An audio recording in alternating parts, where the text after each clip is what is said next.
안녕하세요. 세탁 전문가 세탁 썰입니다. 깔끔히 여러분, 오늘은 코트를 이제 드라이를 다 했는데 코트 상태가 많이 뭉쳐 있고 보풀이 굉장히 많아요.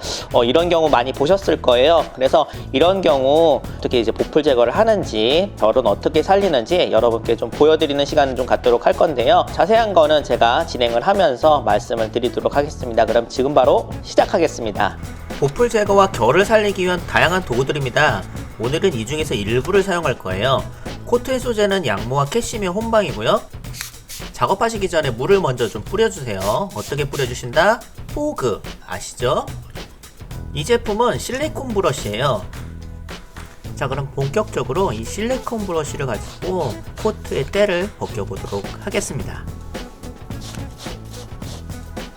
이 실리콘 브러쉬는 코트뿐만 아니라 오리털 잠바에 낀 털 조각이나 교복에 깊이 박힌 오리털 조각 그런 거 있잖아요. 빼내는데 아주 기계 막힙니다. 시중에 여러가지 실리콘 브러쉬나 수세미가 나오기는 하는데요.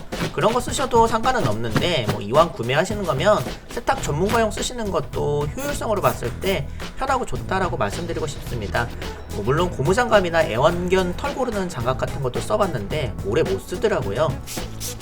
타입은 하드 타입과 소프트 타입으로 나옵니다. 제가 쓰고 있는 이 색깔이 하드 타입이거든요. 근데 상황에 맞게 쓰시면 될 것 같습니다. 우리가 캐시미어나 울 소재 옷들을 입다 보면은요, 이렇게 보풀도 잘 생기고 결이 몽글몽글하게 뭉치게 됩니다. 원래 양털이 곱슬곱슬 하잖아요. 우리가 입는 옷의 울은 그런 곱슬곱슬한 아이들의 털을 원단으로 만들기 위해서 쭉 펴서 가공을 한 거예요. 그러다 보니까 시간이 지나면 다시 곱슬거리는 원형으로 돌아가려는 습성이 있죠. 그래서 이런 뭉친 양모의 결은 도구를 통해서 브러싱이라든지 그루밍 같은 관리를 해줘야 됩니다. 때 밀리는 것 같이 시원시원하게 찌꺼기들이 나오고 있는 거 보이세요? 보시기 어떠세요? 힐링이 되는 것 같지 않나요?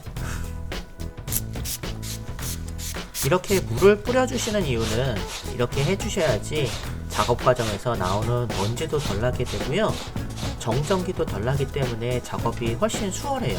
이거 은근히 꿀팁이에요. 이 실리콘 브러쉬의 가격은 25,000원이에요 혹시라도 구매를 생각을 하시면 찾아가실 수 있게 링크를 따로 달아 놓도록 하겠습니다. 다음엔 기모솔입니다. 옷의 큼직큼직한 보풀들을 시원시원하게 제거해줍니다. 보풀을 제거하는 방식은 이런 솔이나 사포, 수세미 이런 걸로 긁어내는 방식과 보풀 제거기로 깎아주는 방식이 있는데요.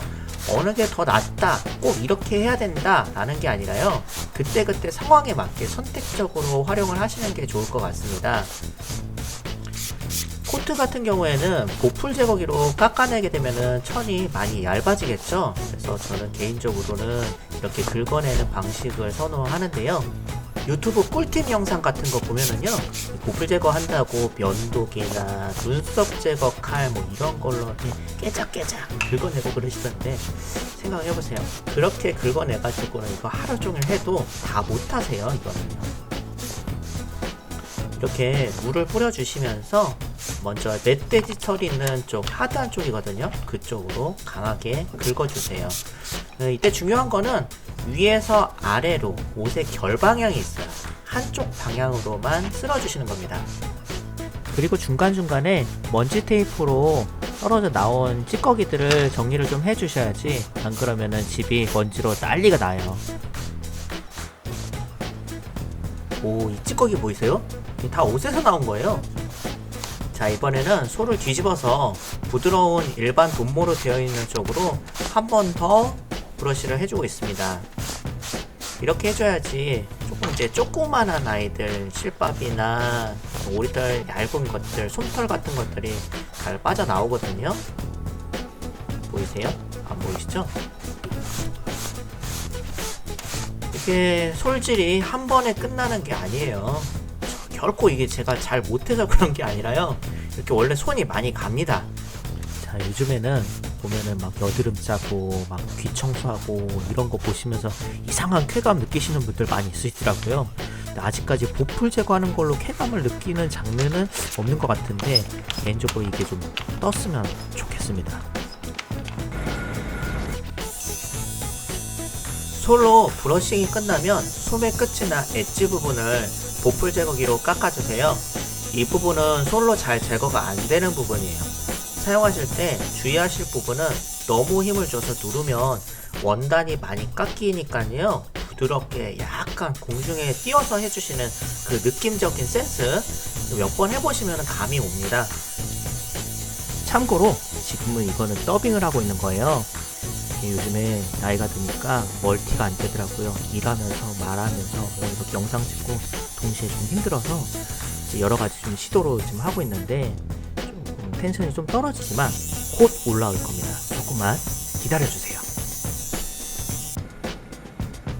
이렇게 여러 번 수작업을 해주셔야지 코트가 원래 구매하셨을 때의 그 가지런하고 예쁜 결과 뽀송한 느낌이 살아나는 거예요. 그러니까 이게 그냥 드라이만 한다고 해가지고 살아나는 부분이 절대 아닙니다. 그래서 간혹 보시면은 저한테 이제 문의를 주시는 분들 중에 다른 데서 이제 드라이를 하셨는데 코트가 왜 이렇게 개털이 됐죠?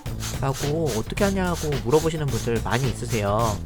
이제 그분들은 이제 옷이 망가진 줄 아시고 세탁 분쟁으로 이어지는 경우도 많이 있으시더라고요. 그런데 걱정 마세요. 이거는 심각한 사고가 절대 아닙니다. 다만 제가 세탁을 하는 입장에서 말씀을 드리면 이게 이런 수작업이 없었기 때문에 생기는 문제예요. 그래서 예를 들어서 세탁비 8,000원을 받아가지고는 도저히 이게 해드리기가 힘든 작업이라는 거죠. 지금도 보시면 작업이 이게 편집을 해서 이 시간인데 실제로는 20분에서 30분 넘게 걸리는 작업이에요. 그러니까 8,000원 세탁비에 뭐 세탁하고 다림질하고 이렇게까지 작업하면은 하나당 시간이 너무 많이 걸리고 하루에 할 수 있는 양은 정해져 있는 거잖아요. 그런 거예요. 그래서 여러분들께서는 사실은 여러분들께서 지불하셨던 세탁비 딱 그 정도 수준의 서비스를 받으셨던 거예요. 그래서 여러분들께서 혹시라도 이런 고급 서비스를 원하신다 라고 하면은 추가 요금이 발생하는 거를 좀 이해를 해주시면 감사하겠습니다.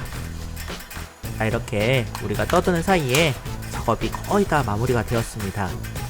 스팀 다리미로 구김도 펴주시고 마지막으로는 집에 이런 솔 이런 것들은 많이 있으시죠? 이런 걸로 결 정리를 부드럽게 해주시면은 작업이 마무리가 됩니다.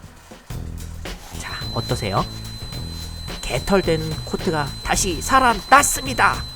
심폐소생술 대성공! 요즘엔 집에 스타일러 에어드레서 많이 쓰시잖아요. 그런 기계가 있어도 사실 이런 브러싱하는 부분은 기계가 할 수 없는 작업이에요. 그래서 여러분들께서도 이렇게 한 번 더 만져주시면은 더 고급스럽고 좋은 코트의 상태를 유지를 할 수가 있습니다. 그래서 이렇게 특별한 오염이 없으면은 이렇게 주기적으로 관리를 하시면서 계절이 바뀔 때 마지막으로 드라이 한 번만 해주셔도 저는 충분하다고 생각합니다. 그렇다고 드라이를 안 해도 된다라는 뜻은 아니에요.